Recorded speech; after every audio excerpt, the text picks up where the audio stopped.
By the end of episode 1, Voldemort has fallen, Harry Potter survives, and a fragment of Voldemort's soul has attached itself to the very child he tried to kill. But Harry doesn't know any of that yet. As far as he is concerned, he is just a boy living in a cupboard under the stairs. Yet from the moment Harry enters the wizarding world, a strange pattern begins to emerge. One event leads to another. One choice creates another opportunity. One unlikely encounter quietly shapes the future. Harry is not ready to face Voldemort. He is untrained, inexperienced, and completely unaware of what lies ahead. Yet throughout his first year at Hogwarts, he repeatedly finds himself gaining exactly the experiences he will later need. Not all at once, and not through miracles, but through chains. Small events quietly creating larger ones. And by the end of the year, the pattern becomes difficult to ignore.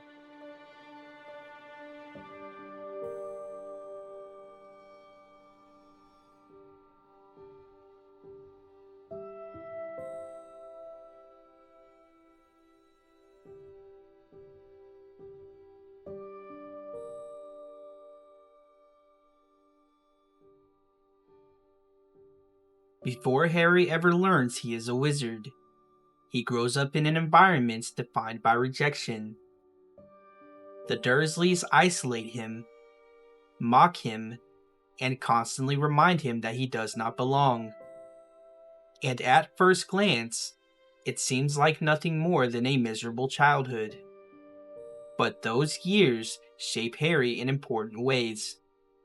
He understands unfairness because he has lived through it. He recognizes cruelty because he has experienced it.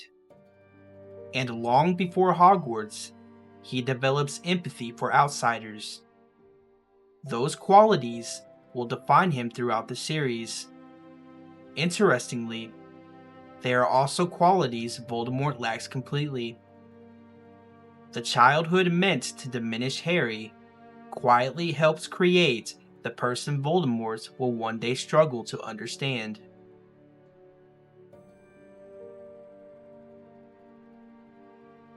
Harry's introduction to the wizarding world begins with a flood of letters. Hogwarts sends one. The Dursleys destroy it. More letters arrive, and the Dursleys panic. More letters arrive, and eventually, Vernon Dursley takes his family to a shack in the middle of the sea. And because of that decision, Hogwarts sends Hagrid personally. That seemingly ridiculous chain changes everything. Hagrid becomes Harry's first true friend, his first guide into the wizarding world, and the first person to make Harry feel like he belongs somewhere. If the Dursleys react normally and are more open to the wizarding world, all of this never happens. Once again, one decision quietly creates another.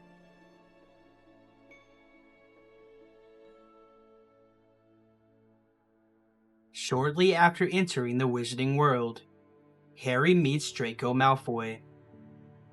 Draco immediately offers a very specific view of how the world works.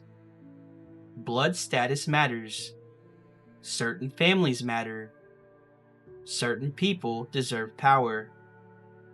Harry rejects the idea almost immediately. The moment seems small, but it creates one of the most important rivalries in the entire series. More importantly, it reveals something about Harry's character. Despite growing up powerless, he has no desire to make other people feel powerless. And that choice helps shape many of the events that follow. It is very possible that the detention that happens later in the book does not happen without this rivalry.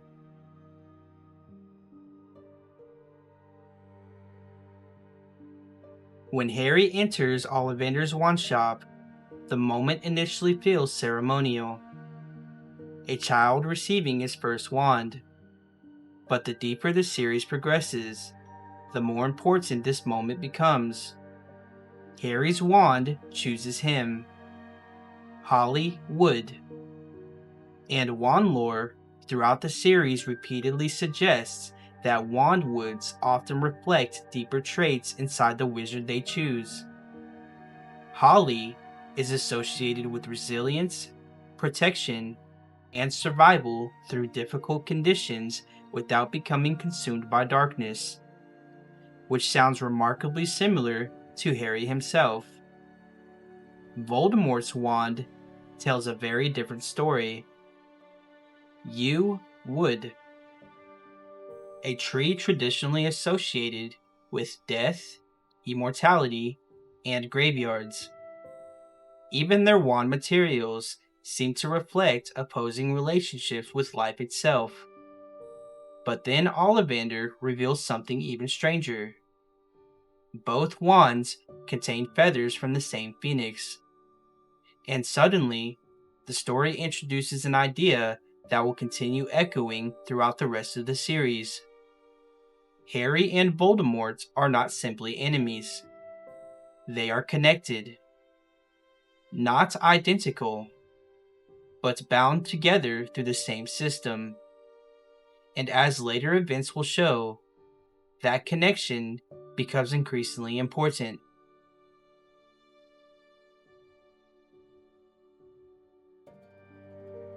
Harry's first major decision at Hogwarts arrives almost immediately. The Sorting Hat considers placing him in Slytherin, the same house that once produced Tom Riddle. The Hat senses ambition, resourcefulness, and potential, traits that could easily fit within Slytherin House. But Harry refuses. He asks not to be placed there, and the Hat listens. For the first time in the series, Harry actively chooses the path he wants to follow. That decision appears small in the moment, but years later, its consequences become enormous.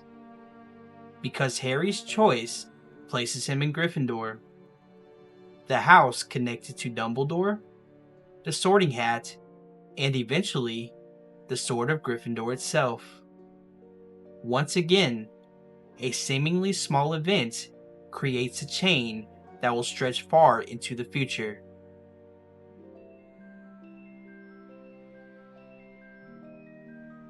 Near the end of Harry's first year, another strange event unfolds. Harry, Hermione, Neville, and Draco received attention. Their punishment sends them into the Forbidden Forest. Even by Hogwarts standards, the decision feels unusual. The forest is filled with dangerous creatures, yet somehow, first-year students end up walking through it at night. Inside the forest, Harry encounters a hooded figure drinking unicorn blood. It is Voldemort, weak, broken, and existing somewhere between life and death. The moment Harry sees him, his scar erupts with pain. Long before Harry understands Horcruxes, the connection is already responding. Then the Centaurs arrive, and their reaction is just as interesting. They speak as though larger forces are already moving, as though Harry's future has become intertwined with something much bigger than himself. For the first time, the series begins suggesting that others can sense the importance of the path Harry has been placed upon. The forest does not merely reveal Voldemort. It reveals that something larger may already be unfolding around Harry.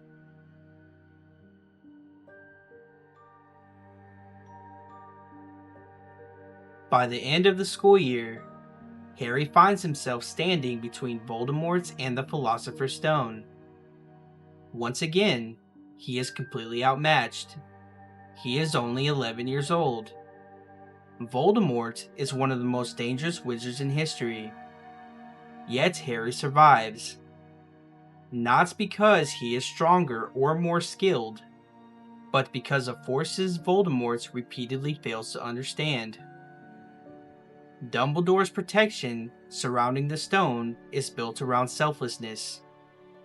Harry obtains the stone because he wants to protect it. Voldemort wants to use it.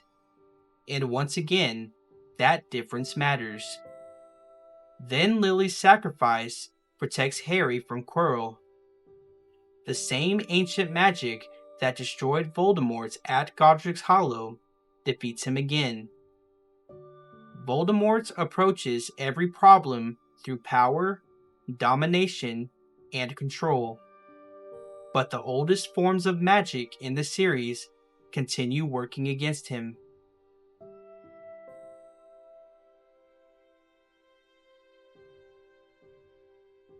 Within the first 2 episodes, the pattern has begun to evolve. Harry's childhood teaches empathy. Hagrid introduces belonging. Draco creates rivalry. The wands establish connection. The Sorting Hat creates choice. The Forbidden Forest reveals prophecy. And the Philosopher's Stone teaches Harry his first lesson about the power of sacrifice. None of these moments seem extraordinary on their own. Together, they form something else. Preparation. Harry enters the wizarding world as an ordinary boy. By the end of the year, he has already experienced many of the lessons that will define the rest of his life. And perhaps that is the strangest part. The world does not simply seem interested in protecting Harry. It seems interested in preparing him. Because if Episode 1 showed the moment the imbalance was created, Episode 2 may be showing the moment the response begins. And as the story continues, the chain only becomes harder to ignore.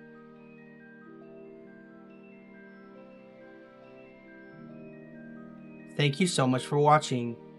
If you enjoy this content, please like, subscribe, and leave a comment down below.